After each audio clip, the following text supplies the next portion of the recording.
What's up sa inyo mga tol? Nandito nga pala tayo sa panibago nating video. Ito ang episode 2 ng survival natin. Balak nga pala natin sa video na to ay gumawa ng unang farm natin. Nabanggit ko nga pala nung nakaraang episode natin na babalikan natin yung village na nakita natin. Dito na nga rin pala tayo kukuha ng mga kakailangan natin sa farm natin. Mga seeds, carrots, yan, kukuha tayo ng mga ganyan. Kakaumpisa pa lang ng episode natin, palubog na agad yung araw. Hanap muna tayo ng matutulugan dito. Pagkagising nga pala, nanakaw ko na kagad lahat ng laman ng chest na to. At nagkumpisa na nga pala ako maghanap ng mga blacksmith. Parang 4 ata yung blacksmith dito, di ko lang sure eh. Ito na yung una yung papasukin natin. Ano kaya yung laman ng chest dito? Dito maraming mga apple bundle, salt. Pwede na yan. Sa next blacksmith nga pala tayo ulit na ako dito. Maraming obsidian ako nakita. Apple, pagkain. May bundle ulit. Basta kunin natin lahat ng pwede makuha dito sa village na to. Sisimutin natin yan lahat. Ano kaya? Saan pa kayo blacksmith na next na? Ito, pangatlo natin. Blacksmith. Okay, may gold, may apple, chest plate. Kunin lang lahat natin yan. Di nga pala ako nagkakamali kasi nakita ko yung pang-4 na blacksmith. Puntahan agad natin para makuha agad natin yung mga loot. Eto meron dito obsidian. Lahat ng chest dito may bundle ah. Pwede na rin to. Kunin natin lahat ng pwede makuha dito. Grabe yung village na to, ang dami makukuha. Kunin natin to. Pala ito eh. Yan. Kunin natin lahat yan. Hanap tayo ng mga tanim nila na tumubo na para may ano tayo. May pangtanim tayo, may mga seed tayo. Dito meron ako nakitang carrot dito. Yan, fully grown na lahat to. Kunin ko na lahat to ha, huwag kayong magagalit. May sayang. Kunin natin yan. Babalik natin lahat ng mga ano natin, kinuha natin syempre. Hindi tayo 100% na masama. Carrot nga pala nilagay ko dito. Yan. Dapat pala beetroot seed na lang no. Mas maganda tong carrot eh. Eto meron pa dito, angas dito. Yung gilid lang yung tumubo. Kakakuha lang ata ng mga dito, magsasaka dito eh. Dito rin tayo mangingidnap ng mga villager pag tagal. Sayang to, baka kasi mag-despawn yung mga villager dito eh. Sinusulit ko nga pala yung dito, yung paglalaro ko habang bakasyon pa namin kasi may stress na naman tayo sa aral-aralan natin eh. Tignan natin dito sa bahay kung may chest dito. May bagong labas pa. Ay, for nice lang pala yan. O sige, maraming salamat. Hanap na lang muna tayo ng ng mga seed dito. Ang daming damo dito eh. May nakita nga pala ako dito na parang kumikinang. Ito, totoo. Yan o. Hindi ko lang alam kung ano tawag dito eh. Bago tong update. Firefly bush. Pwede na rin, maganda. Pwede pang design yan, no? Kunin din natin yan. Yan, kuha lang tayo ng maraming seed. Dapat marami tayong seed pang tanim natin. Siya nga pala, may kinokontent nga pala ako ditong Mugen Anime Fight. Maganda yun guys, pwede nyo laruin.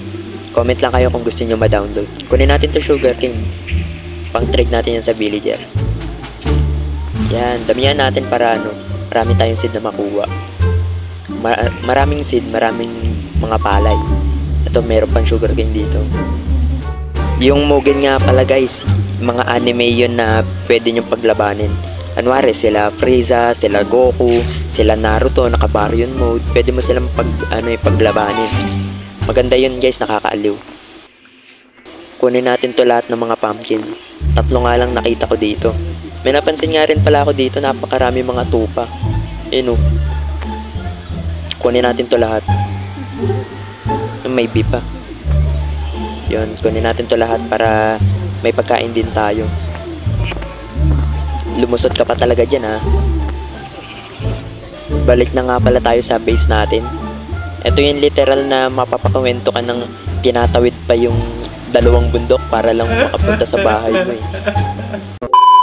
Literal na tumatalon pa sa ilog para lang makarating sa school, ganyan. Kunin natin mga sugarcane. Tatanim din natin yan. Alam nyo guys, matagal na rin ako naglalaro ng ganito eh. Stress reliever ko rin. Matagal ko na rin tong gustong i-video yung mga survival ko. Pero wala pa akong alam dun eh. Mga pandemic days. Yan, puro cellphone lang talaga eh, ML. Nakakatamad naman kumuha ng mga seed na to. Buti sana kung isang sira mo ng damo, isang seed din lalabas eh. Kaso napakarami. Gawa na nga pala tayo ng gagamitin natin pang farm. Pero lagyan muna natin ng ilaw tong bahay natin. Kuha lang tayong lag. Eto. Lutuin natin. Para may ilaw dito sa loob ng bahay natin, napakadilim eh.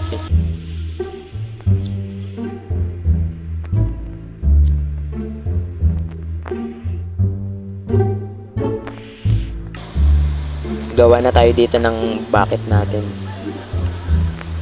Sana ba yun? Eto. May natira pa tayong 2 iron. Next episode siguro, baka magmina tayo.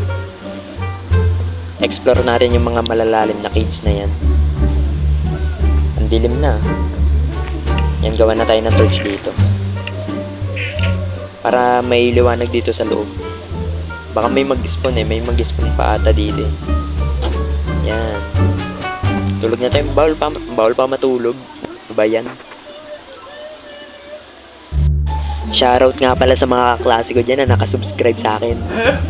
Thank you talaga sa inyo. Meron pa isang best friend ko nakasubscribe sa akin. Matagal niya na itong hinihintay eh. Yes! Yung natin, Minecraft video natin.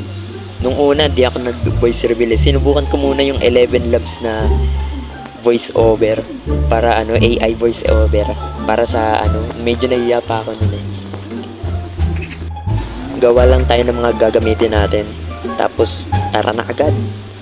Dito natin lalagay yung tubig natin. Gagawa muna tayo ng infinite water natin. Lalagay para sa gitna ko. Doon tayo kukuha ng tubig natin. Unli na yan guys. Yan, gamitan na natin ng hoe dito. Siya nga pala guys, kung gusto niyo magpa-shoutout, comment lang kayo. Sa shoutout ko yung pangalan ng YouTube channel nyo dito sa YouTube natin. Popost ko rin to sa TikTok. May TikTok tayo guys. Leonidas din pangalan.